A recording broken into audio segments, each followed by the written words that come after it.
All right, so we can probably pretty much go ahead and get started. Pete, why don't you go ahead and introduce yourself? I'm Pete Zuccarini. I am an underwater filmmaker, second unit director, and underwater cinematographer. I started off my career doing primarily shark films and then natural history films for about 10 years. And then I slowly migrated into large format photography with IMAX and then on to motion pictures, which is primarily what I've been doing the last 10 years, although I do have my hand in a couple of documentaries every year as well. My most recent films were Black Panther: Wakanda Forever and Avatar 2: Way of Water. I've shot a few films since then, and then going back, did the Pirates of the Caribbean series, Into the Blue, a variety of theatrically released motion pictures with underwater scenes. Excellent, thank you. So what was your role in Avatar 2 specifically? Because that's kind of what these are. We'll talk about some of the other movies later on too, but what was your role in Avatar 2? My title is underwater cinematographer, and we started off the film doing a lot of in-ocean testing of mechanical creatures with stunt performers with accelerometer suits so that we could ingest the data into a computer and then later do some of that in a more controlled setting in a tank, and then mate that with blue screen work that we would do with real human actors. Excellent, thank you. And so I just want to let everybody know that's attending right now, there is a question and answer box, and feel free to drop your questions in at any point in time, and we will go ahead and add those into the presentation, answer them as quickly as we possibly can. So don't be shy, go ahead and throw those questions and answers up there. So Pete, I'm going to start off with some questions just in general. What were some big challenges you had? I mean, everybody there's a good number of people that understand that underwater photography and videography is a challenge, but this is extra challenging, I'm sure, in lots of different ways. So why don't you start talking about some of the challenges you had? Sure. One of the first challenges that came up was that we had a whole portion of the film that Jim Cameron referred to as performance capture, where we have stunt players that wear a markered suit, and they're going to act and perform underwater, and then those markers are going to be received by 20 or more machine cameras. So it's sort of live 3D modeling underwater, and any scuba bubbles or any bubbles of any kind would create artifacts and confuse the machine cameras. So we had to come up with some concepts for how to photograph all the performances with no bubbles. So we had some rebreather closed circuit systems that we were testing, and we had some sort of scuba diffusion and exhaust return systems that we were testing. But at the end of the day, the performances required so much rapid ascent and descent that those systems couldn't really perform better for us than just freediving. So we had to get all the performers, all the people who are in the water during shooting to get up to a certain level of freediving capabilities so that we could take advantage of the speed ascending primarily. Nice. We do have a question that I think we can get into. Matthew Levin did ask a question, but Matthew, we're going to cover that at the end, tips and tricks on how to get into it. So we'll cover that at the very end. But as an underwater DP, is the traditional DP still on set for the underwater shoot days, giving feedback, or are you usually working on your own? Oh, that's a great question. And it varies quite a bit. Even since we started off talking about Avatar, during Avatar, we would sort of get assignments, that we would block out a scene. For example, a guy's going to ride the Tulkun, the whale-like creature, and we had a mechanical pectoral fin that our stunt player would ride. and we would light it and shoot it. And then we would work on it for a few days, send material to Jim Cameron, and he would either give us notes to make some corrections, or he would either get really disgusted or really excited. If it was either really bad or really great, he was coming over to work on it. If it was really great, he was like, okay, I gotta get in on this. Or if it was really bad, he'd be like, I gotta come over here and see what you guys can't figure out. So on that movie, we sort of have autonomy up to a point. On most movies, I work as a sort of second unit where I'm shooting the underwater unit, either myself as a second unit director, DP, or as a second unit DP for a director. And then the primary unit director would come visit occasionally, or we'd send them material and make adjustments. So really, it's kind of all over the place. But I like to be in the water most of the time. So I'm always there on set because you really can't make the kind of adjustments remote control as you can. A small team of really qualified water professionals gets things done a lot faster than trying to talk, through communication systems. Okay, and this is one of the things we ran into with some of the other webinars is we have some people that are kind of in the business or like aspiring to be in the business, and then some people that have almost no background. So can you just clarify what DP is for everybody? Because I think some people know, but not everybody. Sure. DP is director of photography. So that's one of the roles I play. Second unit director or underwater unit director. So there's obviously a primary director of a motion picture. And if there's specialized things like underwater or aerials, or there's various specialties that the primary director knows he can get more from someone who does that every day. So they'll hire someone to do those scenes, and then they'll come and play with us for some percentage of the time or not, depending on their level of interest and the nature of those relationships. There's some directors that I'm just getting to know that want to be there for more of it, and other ones that I've known for a long time, they'll just turn over the whole scene to me.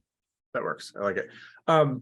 One of the things, because we're going to cross over a lot of the conversations we've had on some of these other webinars that we've done, and I'm sure it's going to come up again in the safety one next week. But something we haven't really been able to cover, and you can talk prior to Avatar and all the way into Avatar, because I think some things were changed for Avatar, is equipment. There's people who are aspiring photographers and videographers, and going and shooting when you're on vacation is very different from shooting a movie and being held a little more accountable, and even being professional photographer or videographer, that accountability is different.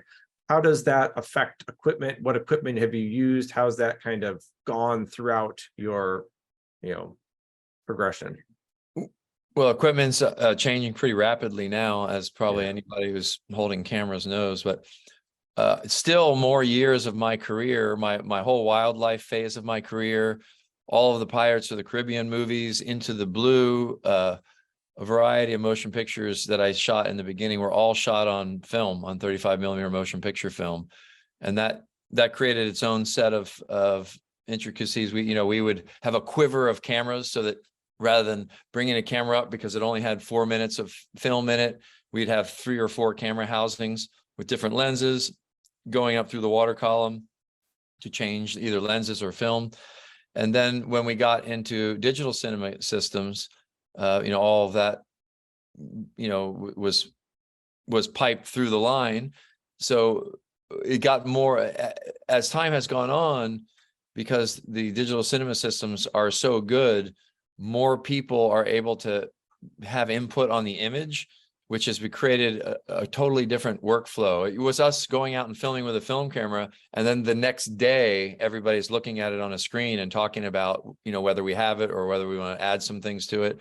Now, because the image is the image, it's coming up into the DIT tent. It's already been color corrected. There's producers, there's other actors, there's a lot of stakeholders in that tent that have an opportunity, if they're allowed, to have input. So that has changed dramatically. I mean, the technology is a whole conversation unto itself, but I'm just talking about the workflow. Being connected with an end product image in situ has really changed us more than anything. Yeah, and a lot goes into that, right? A lot more opinions is great, but at the same time, there's a Yeah. lot more opinions at the same time, Yeah, which you can only imagine the variety of experiences you could have. I mean, like I was on a Marvel movie not too long ago, and there was a Marvel representative who was a young person, much, half the age of the director, and that person had input on every shot because of Marvel branding. They said, he wouldn't stand that way because that's too much like Superman. And we're like, wait a second, okay. So we have to so yeah, that would never have happened in the film days. They would have yeah. it would have already been you know, in the screening room, maybe even roughed into the edit before someone had that kind of input. Yeah, it's a very interesting thing. It's that feedback's great because you can make the change right then, and it's we talked earlier before the presentation started about trying to like match things over long periods of time, and like maybe going back and trying to reshoot that could cause Yeah. problems. But like at the same time, all of those opinions, you're like, how many times? What's good enough? Like we can keep going and keep going and keep going. Yeah. The other thing that's changed a lot from the film days to digital days is the barrier to entry for people who want to get into the field. If you wanted to be an underwater cinematographer in the film days, it was a pretty big commitment to get your hands on gear, make your own gear, then spend money on film and processing to get more experience. Now, from action cameras to even phones to DSLRs or mirrorless cameras now. I mean, the mirrorless camera now is more powerful than any instrument that I learned on 30 years ago. So you have people can do professional quality work with a much lower barrier to entry in terms of cost to learn and experiment. And experimenting is free. Once you have your hands on that equipment, you can try different lighting, try different camera moves.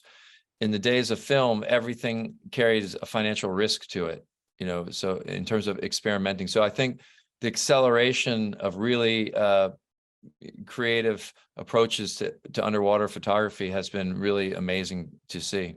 Yeah, and you kind of glanced around it, but that immediate feedback, right? Same thing for shooting underwater photography or videography. You get the immediate feedback. Like you can look at your screen and go, "Oh, it's not what I was trying to get," and then Yeah. reshoot it and reshoot it and reshoot it. Where Yeah. in film, it was like you'd go up and go, "Ah, I should have done things different. Maybe next time I will."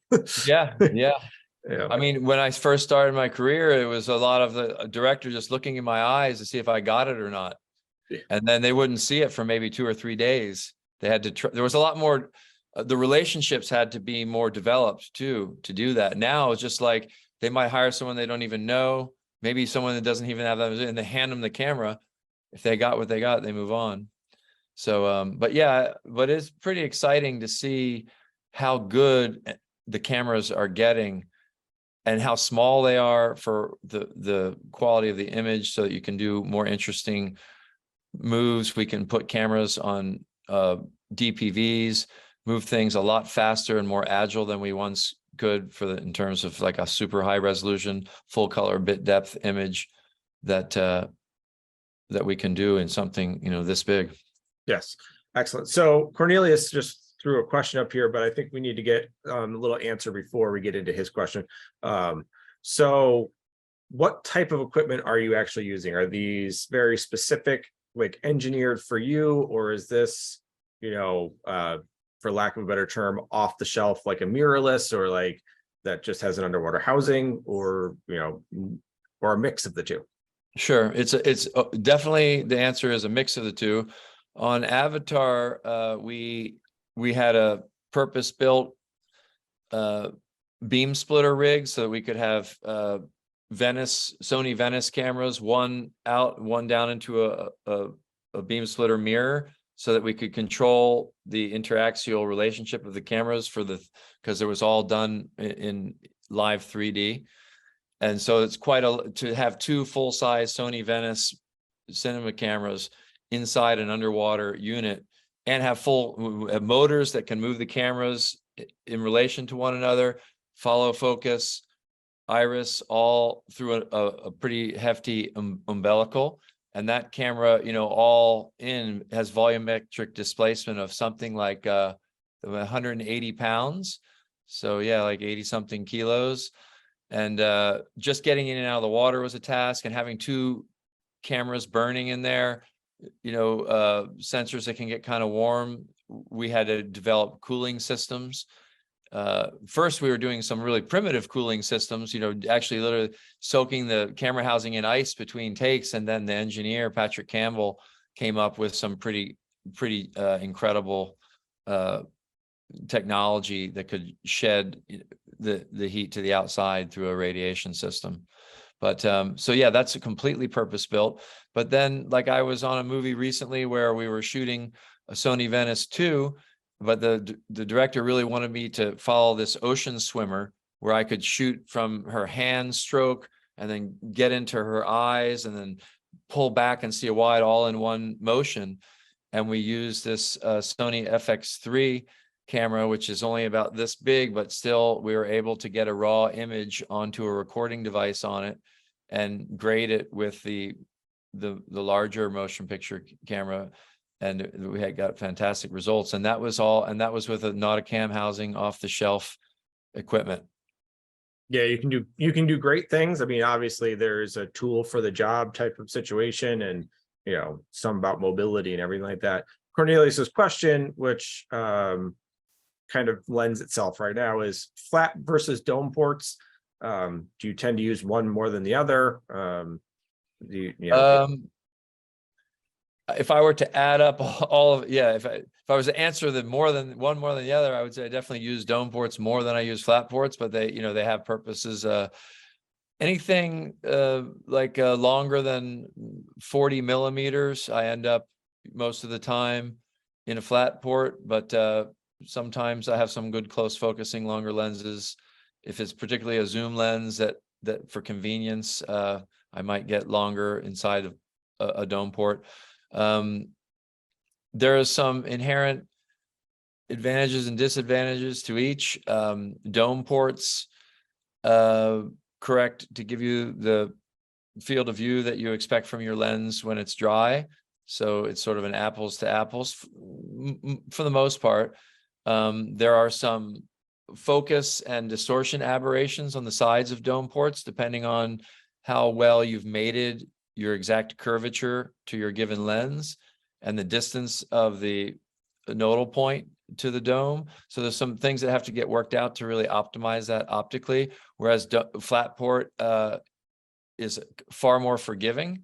You have on a wider lenses, you start to get color aberrations off to on the sides. So on the wider lenses, we try and get into domes, and then there's more advanced technologies too now starting to be, optical arrangements that don't have some of the focus and distortion problems that you have with domes. So there's a whole variety of that, but flat ports end up being really simple because, you have a certain amount of magnification and the lens, you don't have to get into some of the mating of the dome to the lens issues. But and then I do a lot of work that's not just underwater, but that's at the water level. And there's advantages of each system for that as well. A flat port, the focus on the lens to the magnification of the water stays closer together. So if you're going back and forth in an action scene, maybe the focus pull is less severe. But then you have this, person might have their shoulders, a third bigger than the scale of their head if you were carrying the split. So in those cases, I might opt for a dome port to carry the split, even though I can't carry the focus. So I might choose to have the body parts the right size, but let one be out of focus, which actually kind of works with your eye. If you're looking at someone's eyes and their shoulders are out of focus, it kind of makes sense. So I do that a lot as well. There's so much that goes into it that people don't, that some people are starting to kind of scratch the surface on. Yeah, that's in the webinar, I'm answering stream of consciousness, but there's a lot to say on all those subjects. Well, and it's not that it's something that's not talked about a lot, right? So that's why I really like to take advantage of this opportunity, and I think that people are appreciating it based off the questions they're writing, because that's we talk a lot about underwater photography when people take classes or instructors or whatever, and it's like, okay, get close, so do this, so do this, and it's always the same stuff over and over again. Yeah. But this Yeah, sort of stuff, there's a handful of things like that that have gotten like locked into the handbooks, exactly. light penetrates, when the sun is high, light penetrates more. Okay, well, but it might penetrate better, but is it coming at an angle that gives it the qualities you're looking for? So there's some basics that are kind of funny that end up in the handbooks. Right. Yeah, exactly. And then, you get the reflections within domes and all sorts of fun things Yep. that no one talks about, but it's like, just do this and you'll be fine, which, so, Kevin Lim asked the question, how rough did the raw footage look before the color grading? You had mentioned color grading and kind of going up in, to the tent. How rough is the raw footage and how much kind of editing does it take? In general, or in a particular film? In general. I think in general. So in the when I'm doing work for, on my own, like a documentary that I'm making for myself, I have sort of some LUTs and some color grades that I've gotten to know for certain types of water and depths of water. So it's gotten easier for me. The initial learning curve was difficult for me, but on a motion picture, there's actually like a dedicated colorist now with us on set that we would sit with and talk about the image, and then we'll put what's called a LUT, into the system so that everything's going to get that look piped into the tent from everything we shoot. And we might have a couple different looks, like one for night, one for day, one for certain depth, one for another depth. And so there is a fair amount of work sort of in test and pre-production where we put some effort into that. And then once we're going, we don't really look back on that until maybe in the final edit of the motion picture, they might tweak it a little bit. But can you just a similar vein, can you clarify what a LUTs is and then like how you'd use it? Well, it stands for look up table. It really has to do with to talk to people without getting into a whole lecture about it, it really has to do with setting up sort of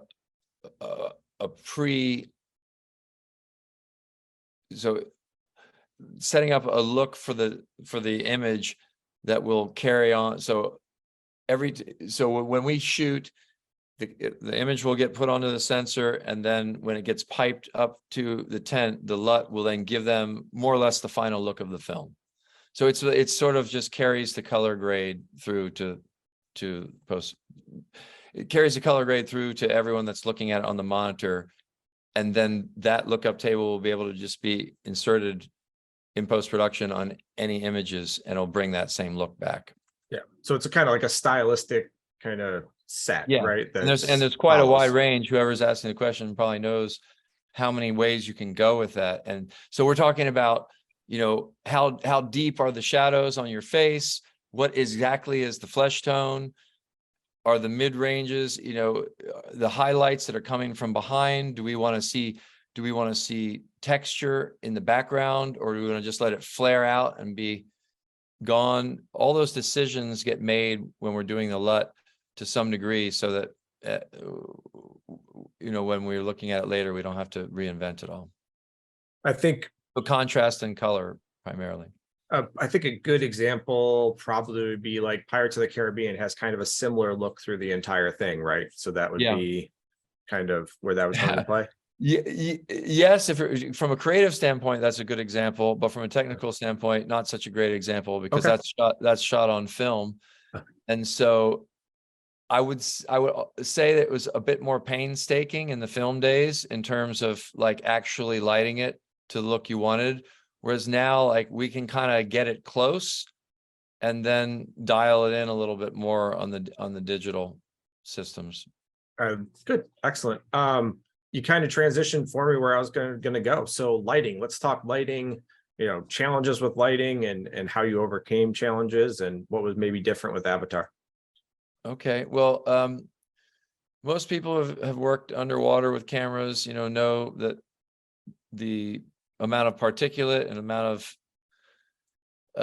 stuff in the water can affect a lot the clarity, but also the way the light travels through the water in terms of dispersal. So if you have really murky water, it's really hard to do really precise lighting areas on a subject. So what was maybe a little different about Avatar was that we had the time to make sure we could get the water right in our studio tanks, and afforded us a lot of control if we wanted to do just little small pools of light, sharp beams that were coming through the water. We had some creatures that were bioluminescent, that we had some people on DPVs that were riding around with some LED systems that were on a program to do different color pulses as they went around, so that we would have motivated light for the actors to feel like they were really in the scene. So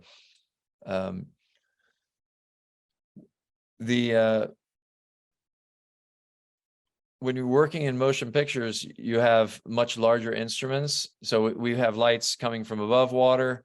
We have lights, we have reflective material to return some of that light. We have more contrasty, sourcey lights that we use underwater. We also have softer lights. But when you're working in a documentary mode, you're often stuck with what you can mount on your camera, because you don't have the same support crew.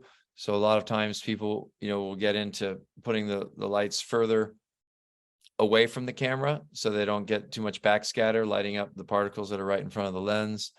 But when you're working on motion picture, we might light the subject. It could be 6 meters away, and we don't want to get any light on the water between the lens and the subject. And that's proven to be a very important thing in studio lighting, is not lighting up the particulate in the water between you and the subject. Excellent. So what type of, I guess that's more, the documentary stuff's more kind of off the shelf type of lighting, right? Well, yeah, yes and no. I mean, there's certainly extremely talented and experienced documentary diving filmmakers who will have a lighting person swimming with them, so that they can not always have the light coming from the camera direction, so they could still achieve backlight. For me, the best, one of the most important things I learned doing this for a long time is, if either in documentary or motion picture fiction work, if you can design a justified light into your underwater scene, you have a lot more options to do interesting effects, because it's very difficult to hide light sources in water, because water always has a certain density. It's going to reveal light sources pretty easily.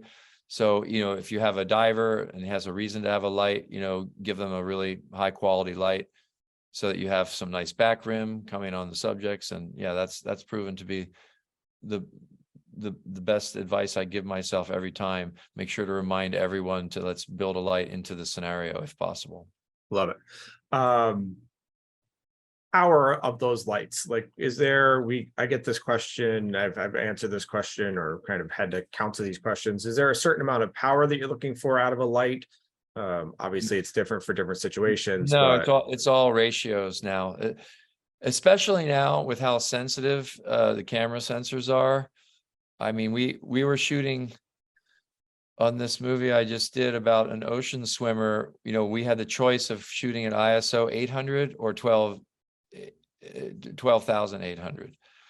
And so, and even though it may be a little bit of digital grain, it was sort of optimized for that higher ISO.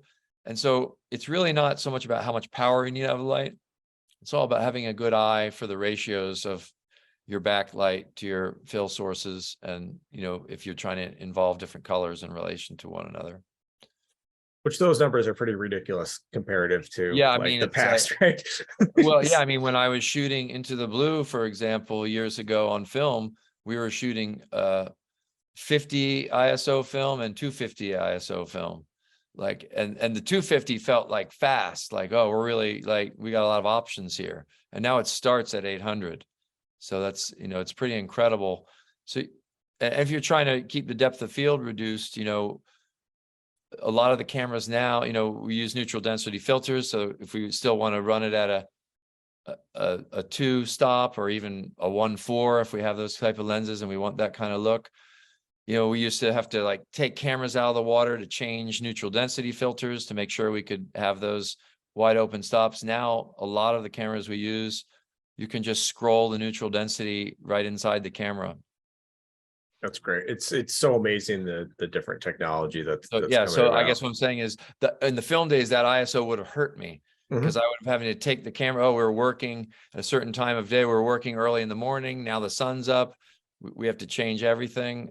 Now it's just roll the knob. How much time were you getting out of that film type camera when you're When we were shooting motion picture film, we had 4-minute loads if we were shooting at 24 frames a second. What about with IMAX? You said you did some IMAX stuff. Yeah, so IMAX, most of the films I worked on, we shot at 48 frames a second, and it was 1,000-foot mag, so it was something like 1.5-minute load. So you really had to, and it was a 400-pound camera. So we were shooting IMAX dolphins. We'd slide into the water. We had built literally like a ramp so that we could find a wildlife situation, slide into the water, film it for just a few seconds really, and then it was like drag it back onto the boat for the next whatever 10 minutes and reload it. It was quite an ordeal. That's crazy. Lots of different things. Lighting, when it comes to studio lighting, is that produced by someone? Like, is that made in a house by some sort of an engineer, an electrical person, or is that is it stuff that you buy? Interestingly, like now how we're talking about how fast camera technology is changing. Digital cameras keep getting better. Like, prosumer cameras are now better than professional cameras were 2 years ago. That sort of algorithm. So now light is similar in that the LED light technology is starting to get a lot more control over the color, a lot more control over, getting really punchier, high intensity lights that when LED first came out, it was only, a lower level we could just use for fill. Now we have big banks of lights that we use for simulated moonlight at night. And so the answer is, all the above. There's a lot of light. It comes from a proper lighting rental house that would have all the latest tools. But then, documentary people, really want to have things that are battery operated. They don't have the luxury of being tethered to something. And so that technology is improving really rapidly too, in terms of battery and LED both advancing really quickly now. That's impressive. Cornelius asked another excellent question. Do you bring a lot of diffusion modifiers underwater with you? And what are some of your go-tos? And maybe kind of identify what, Cornelius obviously has some sort of a photography and videography background. So clarify what those mean. That's a good question. Like the sort of instinct that motion picture people have that aren't experienced with underwater would be to like put some opal or some, gels on front of the lens. But a lot of those products, when they go in the water, they get more translucent. And so they don't work the way they do on land. If you could just imagine smoked glass, when it goes in the water, it doesn't look so smoky in the waters. So I like to use, when I'm trying to diffuse quickly a very sourcey underwater light, various materials, like actual, like muslin or something that actually, what I usually do is I pre-rig like different kinds of diffusion that I like onto sort of like a cap that goes over the lens, and you have to let it breathe so it doesn't get too warm in there. But so yeah, different actual like materials. It doesn't have to necessarily be made for motion picture, just something that is happy in the water. And that sometimes it might not even be pure white. It might even have a little color to it, a little warmth, or even the other way. Something that a lot of people do, they're always trying to get warm colors back in the water. But for a long time, people would use warmer lights. Now a lot of companies are offering even off-the-shelf solutions where you go actually the other way, where you're adding blue and blue-green spectrums to your light so that you can balance the background with your camera. So say you're shooting in 30 feet of water on a reef, and you've lost a little bit of your warm range, but it's still enough of it that you can get it back with your white balance on your camera. So if you're ultimately, that's just adding magenta and orange, or removing blue, depending how you want to look at it. So if you add a blue-green filter to your light, you can sort of get them back together. And so, if I'm doing a documentary, I know I'm working at a particular depth, I'll sort of dial in some of those instruments to optimize that. Excellent. And you referred to a couple of filters for lens filters, like neutral density filters. I'm assuming that this is one of the directions that we'll eventually go here from questions from the audiences. Like, are there any filters that you're using, or filters that you used in Avatar or anything like that, that tend to be like your go-to on the lens, like a neutral density or a polarizing or anything like that?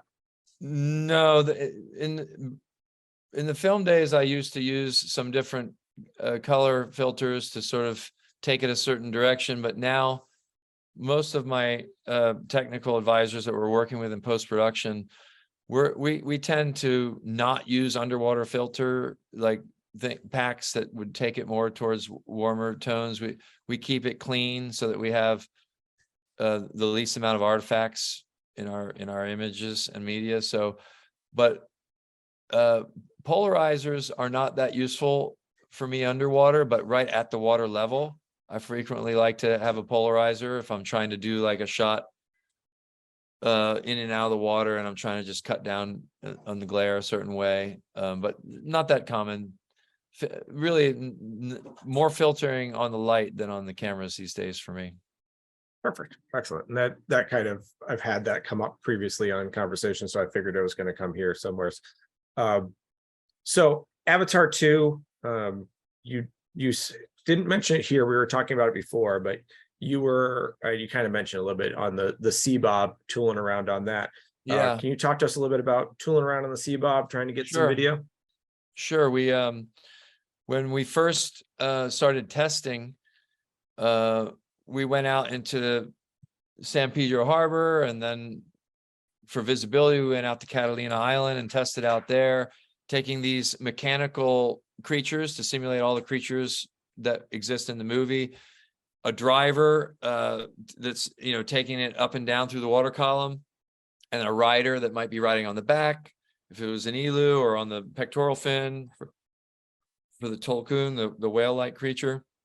And then we eventually realized we weren't getting as much data as we needed, in that even though the water is pretty good out there in the Channel Islands, maybe we had 40 feet of visibility, 50 feet.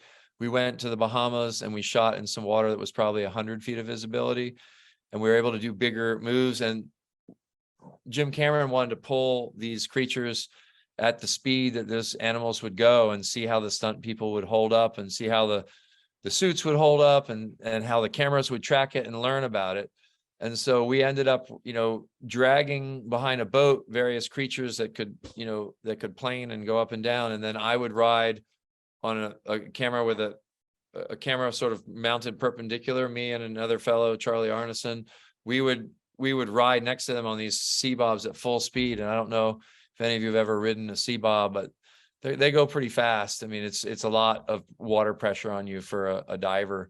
It probably goes 6, maybe 7 knots even underwater. And we learned a lot. But the reason I was bringing that up when we were chatting earlier is that it sort of let us know right off the bat that scuba diving and closed circuit, open circuit was going to be really hazardous. A freediver, as dangerous as freediving can be, at least we weren't going to have embolism or lung expansion issues at the ascent rates we were traveling. So Kirk, I know, probably talked with your group before. We did some, he introduced to the crew and to the cast some enriched air breathe up options for people who who had to do extended stuff. We didn't use that technology on the deeper stuff. We only used that in controlled depth in the tank. But it was pretty amazing what we were able to do, because we were doing it for so long. I don't know anybody who has dabbled in or has had a life in freediving and photography knows that there's no replacement for being able to do it on a regular basis to feel more comfortable. So we did, probably 3 years of freediving for the film. That's, we were talking about the stunt 5 divers and days like a how week. much, yeah, how great that was to have that experience of Yeah. all of that. So, and on that C-Bob was the more compact camera, right? The Sony What- you're referring to? No, actually, we No? were using, we wanted 8K, and at the time, the best small form factor camera for me was, it was a red weapon, I think it was, a red with a smaller lens and lens mount. It ended up being probably 12 inches by 8 by 8. It was not tiny, but we were able to keep a pretty small form factor that mounted out in front of the C-Bob. It wasn't any bigger than the forward profile through the water of the C-Bob. Excellent. Can you somewhat describe a red camera?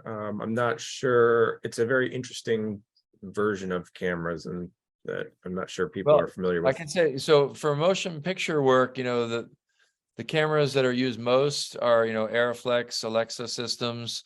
Now Sony Venice starting to come on, and the red camera sort of has its own audience because there's people who adopted it early, and red is, in some ways, red sort of was the first really widely used digital cinema camera, because they were sort of on the bleeding edge of resolution and raw for a cinema quality camera in the beginning, but came with that, a lot of development relationship you wanted to have with red, because they were really trying to push the limits.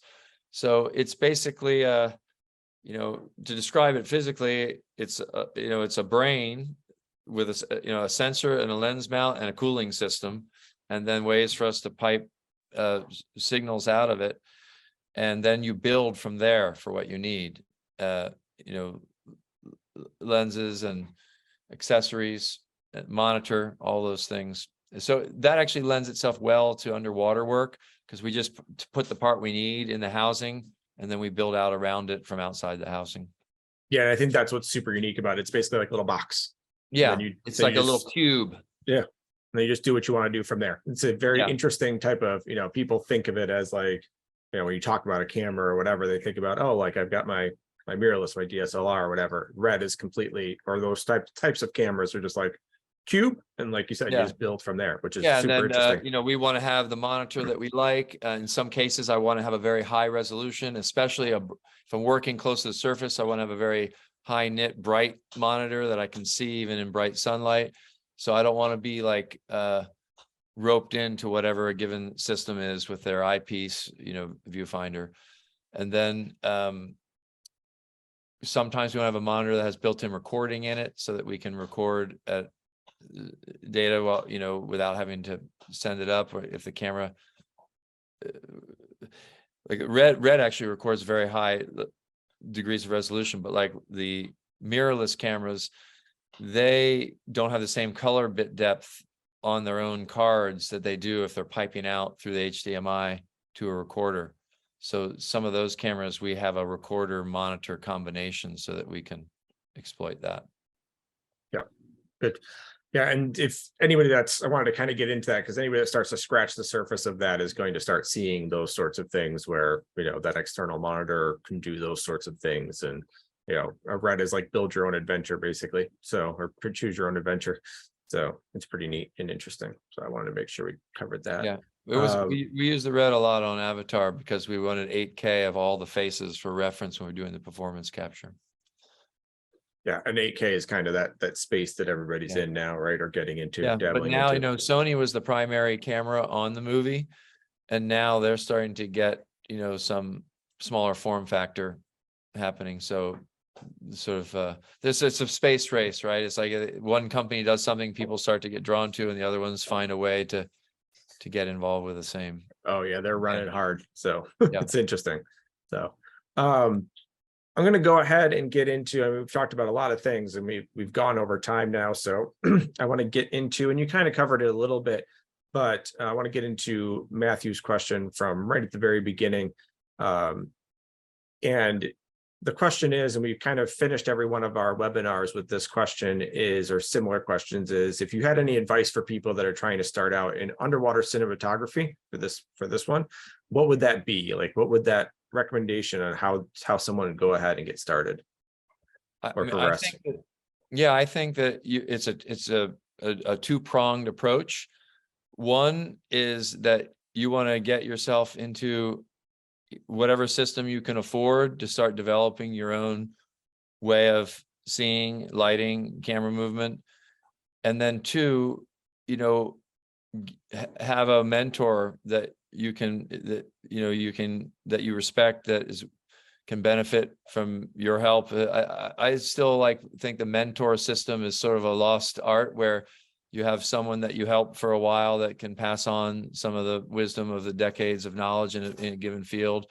But you can't only do that. Like, if you only worked under a mentor, you wouldn't develop your own way of doing things. So I think it's good to sort of have projects you're doing yourself, and then studying under somebody. But I think nowadays, as we discussed earlier, the barrier to entry is so low, it doesn't take that much money to get into a really effective underwater system now.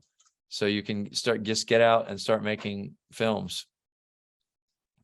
Yep. Shoot, right? Get that experience. Yeah, I mean, sounds simple, but it's a discipline, really. It's approaching it. I mean, even when I'm not working, it's like a way of life. Yeah, I was out shooting today. Just because I saw some fish. I went out paddling in the ocean. I saw some fish. I went back with a camera today and just swam around for a couple hours, seeing if I could get into something. Yeah, I was just discussing that with our brand manager for SDI, William Drum, and we were talking about like the passion behind it, when it's just like, if you're a videographer or photographer, when you're like, oh, I got to take a picture of that. Oh, I got to take a picture of that. Oh, I got to work on this. And that passion is what gets you really started on that way, because like you said, you were shooting today, but it's your but also put so much pressure on younger people to say, like, you got to have that passion, because all of us are human beings. We have highs and lows. We have lots of energy, then we're exhausted for a variety of reasons, either physically, emotionally, whatever. So I kind of like to talk about treating underwater cinematography like people do when they're involved with a physical discipline, martial arts, whatever it is, that you say, even that you do a certain amount of it all the time, even if you don't feel like it.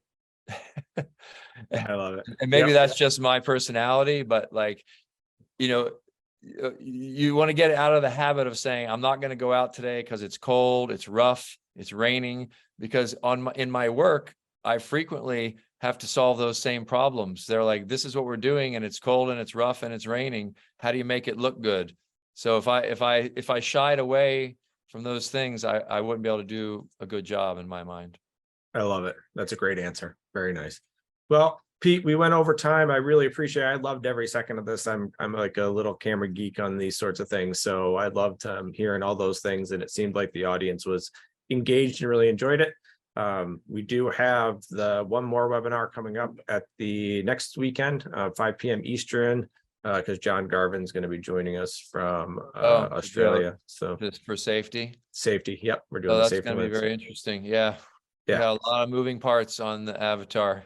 Yes, absolutely. So if John Garvin probably aged, in the 4 years, he probably aged 12 trying to keep people alive on that movie. I love it. I bet he did. So, all right, Pete. Well, thank you so much for your time. I really appreciate it. So thank you. Okay. Cheers. Right. Have a great day, man. Nice talking to you. Nice talking. Cheers. Take care. Bye.